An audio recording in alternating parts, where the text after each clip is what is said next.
Midnight craving तर आपल्या सगळ्यांनाच होते. तर हीच क्रेविंग मिटवायला आज आपण आलोय वाजले की 12च्या सेकंड एपिसोड मध्ये. So let's go. Tadka talkies जे लोकेटेड आहे झू मध्ये. नाईट फूड म्हटलं की ही जागा एकदम सुपरहिट आहे.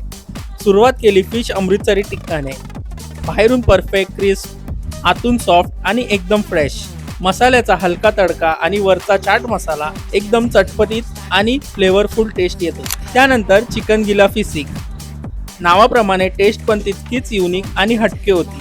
विच वॉज लोडेड विथ चीज आणि मस्त डीप फ्राय केल्यामुळे एकदम कुरकुरीत लागत होतं. मग आलं एकदम unique item, mutton keema naan turnover. नानच्या आत भरलेला स्पायसी खिमा, वरून बटरचा सुगंध, प्रत्येक घासात दमदार मटन फ्लेवर, एकदम धमाल कॉम्बो. यानंतर ट्राय केलं निंबू चिकन आणि चीज गार्लिक नान. लिंबाचा ताजा झटका आणि त्याबरोबर चीज गार्लिक नान, जो एकदम गार्लिकचा पंच आणि आतमध्ये मेल्ट होणारं cheese. It was a perfect combination. एवढं सगळं खाल्लं तर डेझर्ट पाहिजे, त्यामुळे we tried vanilla milk cake. नावाप्रमाणेच व्हॅनिलाचा रिचनेस आणि त्यावर ओव्हरलोडेड मिल्क, त्यामुळे टेस्ट तर एकदम क्रीमी आणि मिल्की लागत होती. तुम्हाला सुद्धा आता नाईट लाईफ एन्जॉय करायची आहे आणि सकाळी 5 पर्यंत खाण्याचे ऑप्शन शोधताय तर तडका टॉकीजला नक्की व्हिजिट करा आणि स्वाद यात्राला फॉलो करायला विसरू नका.